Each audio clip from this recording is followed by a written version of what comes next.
buat sesi lah. Boleh tak saya nak tahu lah sikit, ada tak sebarang gangguan daripada perjalanan sepanjang Malaysia? Hari ni tak ada lah. Tak ada. Semua betul. Okay, dia data tadi okey lah macam tu. Okey. Okey, dah makan ke belum ni? Dah. Dah. Belum main sini dah makan dah. Okey, kalau makan dah okey lah, sebab saya takutlah bila lapar ke apa ke jadi macam mengganggu sesi kita. Okey, sebelum kita teruskanlah kepada sesi kaunseling ni, saya nak tahulah dulu tahap keselesaan awak berada dalam bilik ni, ada aircon semua, berapa yang awak boleh bagi antara 1 hingga 5? 5 kot. 5. Selesa. Okey, ni selesa sangat-sangat tak sejuk sangat aircon ni? Tak. Okey. So kita teruskan kepada sesi. Okey, saya sebelum tu saya kenalkan nama saya dah dulu. Nama saya Nur Ain Syikri Betul Sukiti. Awak boleh panggil saya Ain. Hari ini saya merupakan kaunselor pelatih lah kepada awak. Saya berasal dari Terengganu. Sekiranya macam ada percakapan yang awak tak faham daripada bahasa saya, boleh tanya saya. Okey, jelas? So, boleh tak saya nak minta awak perkenalkan diri, nama, pelajar, asal dari mana? Okey, nama saya Angela Setia. Boleh panggil saya Angela. Saya belajar di Universiti Utara Malaysia dan saya berasal daripada Sarawak. Sarawak. Jauh tu, Semenanjung Jauh. Okey, so saya boleh panggil awak Angela lah ni. Okey. Sebelum kita teruskanlah kepada sesi kaunseling lebih mendalam. Okey, adalah beberapa perkara yang perlu saya bagi tahu dulu kepada Angela. Okey, yang pertamanya adalah dari segi sesi kaunseling. Sesi kaunseling hari ini adalah satu proses interaksi, iaitu di mana klien memainkan peranan sebagai klien dan saya memainkan peranan sebagai kaunselor. Dalam sesi kaunseling ni, Angela perlu macam ceritakan apa segalanya masalah yang dilalui oleh Angela sekarang, dan saya sebagai kaunselor membantu Angela celeakkan. Okey, jelas? Okey, dari segi perstrukturan pula, kalau sesi kaunseling ni kita ada etika kerahsiaan, iaitu di mana hasil perkongsian dan perbincangan kita pada hari ini takluk dalam hari ini je. Ia tak boleh dibawa kepada pembicaraan luar lah, melainkan seandainya isu yang Angela bawa pada hari ini ni, dia boleh mengancam nyawa saya, nyawa Angela dan orang sekeliling. Jadi kalau macam ada isu tersebut, saya perlu bawa isu ni kepada pihak luar. Okey, dari segi masa mungkin kita ambil masa lebih kurang dalam sejam untuk buat sesi pertama kali ni. Sesi ni macam sebagai untuk kenalkan diri, teroka-teroka isu. Okey, jelas? Okey, so kita teruskan.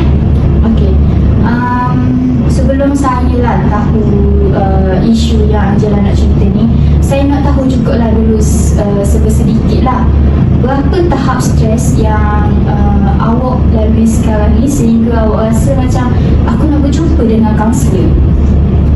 Antara 1 hingga 5? Kalau sekarang tahap stres mungkin 4 kot. 4. Kalau 4 tu boleh kata kategori tinggi lah juga. Kalau 1-2 tu rendah lagi, 3 sederhana, 4-5 tinggi. Okey, so memandangkan Angela cakap tadi Angela stres tahap 4, boleh tak Angela cerita apa yang menyebabkan Angela rasa aku stres lah? Mungkin sebab persekitaran. Angela rasa macam Angela suka untuk beradaptasi dengan persekitaran. Angela ada rasa macam ini bukan tempat Angela. Jadi Angela rasa tak selesa lah. Jadi nak buat kerja pun macam tak ada motivasi. Oh, so kiranya Angela kata mungkin Angela ni susah untuk adaptasi dengan persekitaran. Sebab Angela memandangkan Angela ni dari Sarawak, lepas tu belajar dekat Kedah. Jadi kalau macam Angela nak sesuaikan diri Angela tu dengan persekitaran UUM ni, jadi susah macam tu.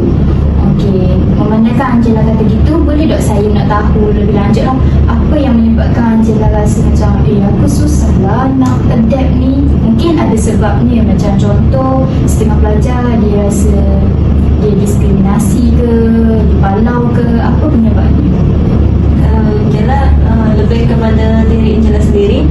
Angela rasa Angela susah nak buat kawan dekat sini. Angela susah nak cari kawan dekat sini.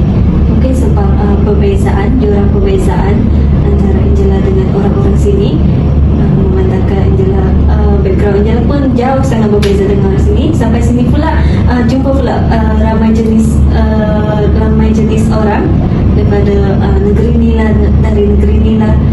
Jadi macam banyak perbezaan yang Angela rasa Angela susah nak adapt, Angela susah nak terima. Lepas tu ada juga satu pemikiran yang Angela rasa diorang terima Angela tak dalam kelompok tu, diorang terima tak Angela, sebab Angela ni macam kalau tengok masuk dalam satu kelompok tu, Angela jauh beza dengan mereka. Jadi dari segi pakaian Angela, dari segi pertuturan Angela, dari segi tingkah laku Angela, diorang terima tak. Jadi benda tu membuatkan Angela rasa kurang keyakinan diri.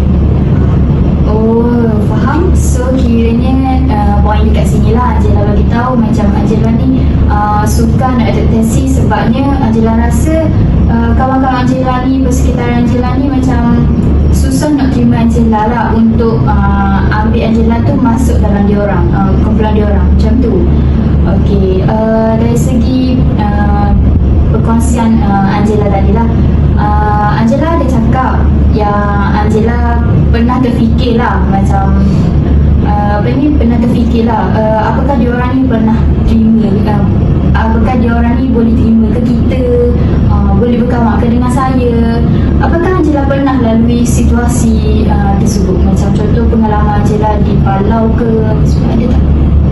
Setakat ni tak ada lah. Cuma Angela je yang masih rasa ragu nak masuk dalam satu kelompok tu. Ragu. Saya faham. So kiranya hasil daripada perkongsian Angela tadi, Angela cakap yang Angela ni masih ragu-ragu untuk berkawan dengan diorang. Mungkin Angela rasa diorang ni susah nak terima Angela, boleh ke diorang terima Angela untuk berkawan dengan Angela. Okey, saya nak tanya lah, apa punca yang menyebabkan Angela rasa ragu-ragu tu? Mungkin punca utama adalah dari segi bahasa. Sebab bila Angela sampai sini, semua bercakap dengan dalam bahasa logat negeri masing-masing.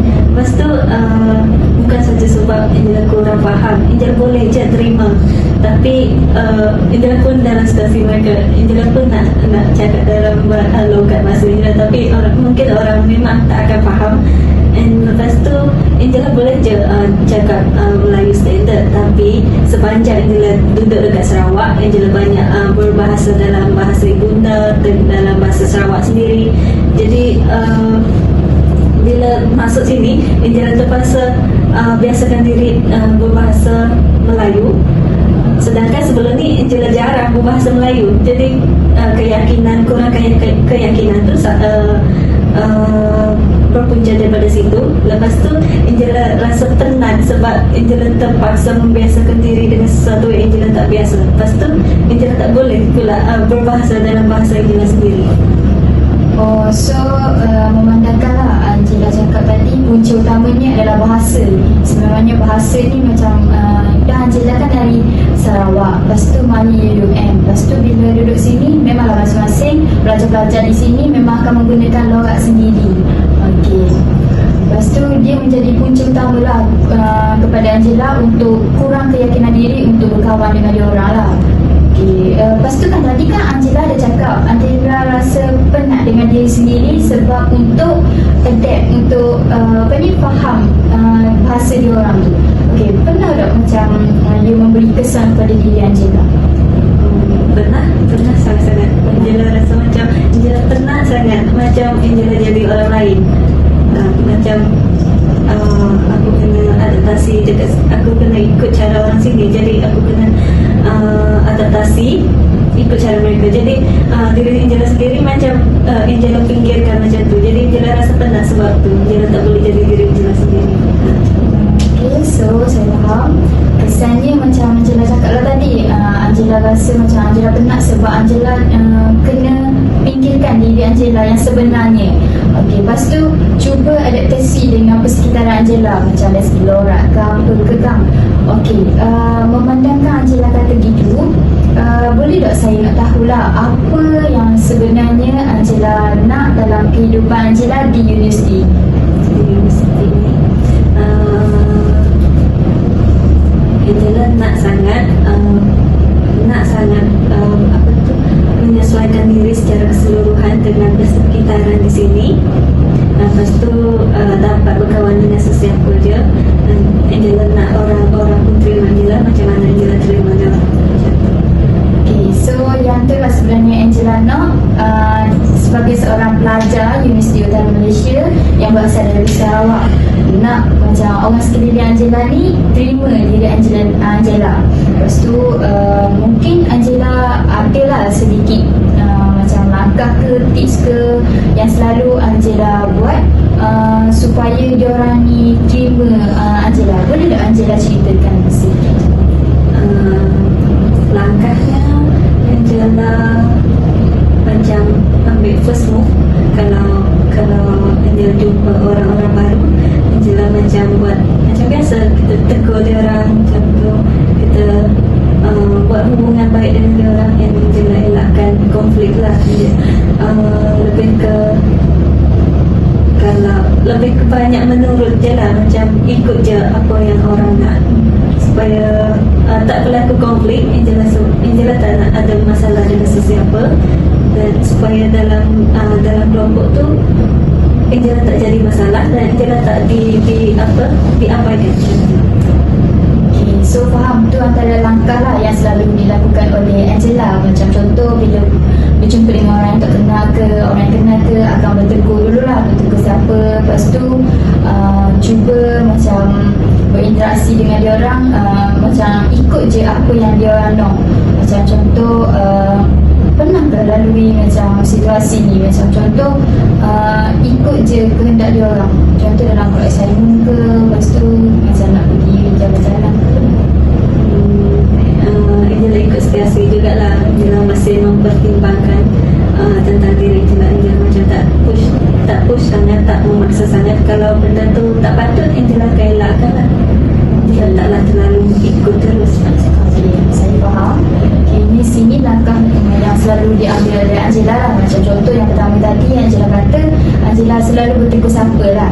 Macam kalau jumpa dengan orang kenal, hai Angela cakap tadi kan. Lepas tu yang kedua ni macam Angela selalu ikut lah macam perintah buat dia ni. Sebab Angela cuba kan nak adaptasi dengan persekitaran di sini, jadi Angela terpaksa buat macam tu. Tapi dia depends atas diri Angela dan situasi. Okay, so tu langkah, tu dua langkah lah yang selalu dilakukan oleh Angela. Okay, so saya faham. Okay, so tadi Angela ada cakap dua langkah lah yang selalu digunakan oleh Angela sepanjang kehidupan belajar di sini. Okay, di sini saya adalah sedikit nasihat, tapi dia bergantung kepada Angela lah. Sekiranya Angela buat boleh, dan tak mau buat pun boleh. Okay, yang pertamanya adalah mungkin Angela boleh menjadi diri sendiri. Macam Angela cakap, Angela pelajar Sarawak tapi dapat kat sini. Lepas tu Angela kata orang ni susah nak, macam bukan susah lah, macam Angela berfikiran lah, mungkin orang lain susah untuk terima Angela dari segi pakaian, tingkah laku, bahasa semua. Tapi mungkinlah sebenarnya pelajar yang luar daripada Semenanjung, bila dia main di sini, dia ada keunikan tersendiri. Mungkin Angela boleh ubah fikiran Angela untuk berfikiran positif. Okey, lepas tu kalau macam Angela tunjuk yang perangai sebenar Angela, and andai kata Angela join satu kelompok tu, lepas tu ada satu kelompok tu dia rasa macam Angela ni bukan okey, macam contoh kan, Angela join satu grup ni, lepas tu Angela rasa macam okey, grup ni selalu palau aku lah, mungkin selalu palau aku lah bila Angela tunjuk perangai sebenar. Mungkin Angela boleh macam orang kata menilai lah grup tu, menilai grup tu, okey, grup ni boleh bagi kebaikan ke aku. Okey, seandainya kalau dia tak bagi kebaikan, okey, Angela move dari grup tu, jadi diri sendiri. Sebab Angela cakap tadi, Angela penat sebenarnya nak adaptasi dengan persekitaran UUM ni lah. Sebab pelajar pun berbagai bahasa, logat sendiri, dia bersuka. Tapi kat sini Angela boleh jadi diri sebenar, diri yang sebenar lah, diri Angela. Sama ada orang tu nak terima ataupun tidak, dia bergantung kepada orang tu lah. Tapi keywordnya Angela kena jadi diri sendiri. Boleh? Okay, so memandangkan sesi kita dah penghujung masa, kesuntukan tentukan masa. Jadi saya nak tanyalah Angela, apakah macam perasaan Angela lah selepas Angela mari sesi kaunseling pada ni? Dia rasa lega sikit sebab dia dah berjaya selamatkan pendidikan. Rasa sebenarnya dia nak ada di sini. Okay, so kira okey lah yang dia kata tadi rasa stres. Lepas tu bila luar ke kaunselor apa semua rasa tenang lah sikit, bahagialah. Okay, so seandainya lah kan Angela rasa Angela nak teruskan sesi kedua ataupun tak nak? Mungkin boleh. Okay, so memandangkan kita sesi kita ni di penghujung masa dah, bersuntakan masa. Jadi boleh tak macam saya nak tanya Angela lah, adakah sesi ni perlu lakukan seterusnya ataupun sesi ni macam tamat sini saja? Boleh teruskan. Boleh. So kiranya Angela bersetuju lah untuk lakukan sesi kedua. Okay, so boleh tak saya nak tahu lah masa, lepas tu tarikh bila yang sesuai Angela rasa? Okay, aku nak buat sesi kedua. Mungkin Selasa depan. Selasa depan. Okay, nanti apa-apa Angela WhatsApp saya. Okay, so sebelum saya tutuplah sesi counselling pada pagi ni, sesi counselling pada hari ni. Jadi sedikitlah macam saya nak rumuskanlah sedikit. Okay, berkaitan dengan etika kebiasaan, iaitu di mana segala hasil perkongsian dan perbincangan kita hanyalah berlaku dalam ni saja. Angela dan saya tidak boleh membawa isu ni kepada dunia luar. Okay, lepas tu dari segi isu pula, tadi kan Angela cakap isu kurang keyakinan diri yang berpunca daripada masalah bahasa Angela lah. Angela rasa Angela susah nak adaptasi dengan persekitaran UUM dan belajar apa semua. Okay, mungkin isu tu macam kata isu yang biasa, tapi seandainya bila kita buat sesi kedua ni kita droka lagi dan isu tu membolehkan Angela rasa Angela nak mengancam diri Angela dan saya, jadi saya perlu laporkanlah kepada pihak yang memainkan peran. Okay, so Angela, okay, so kita tutup tirai ini dengan salam sejahtera.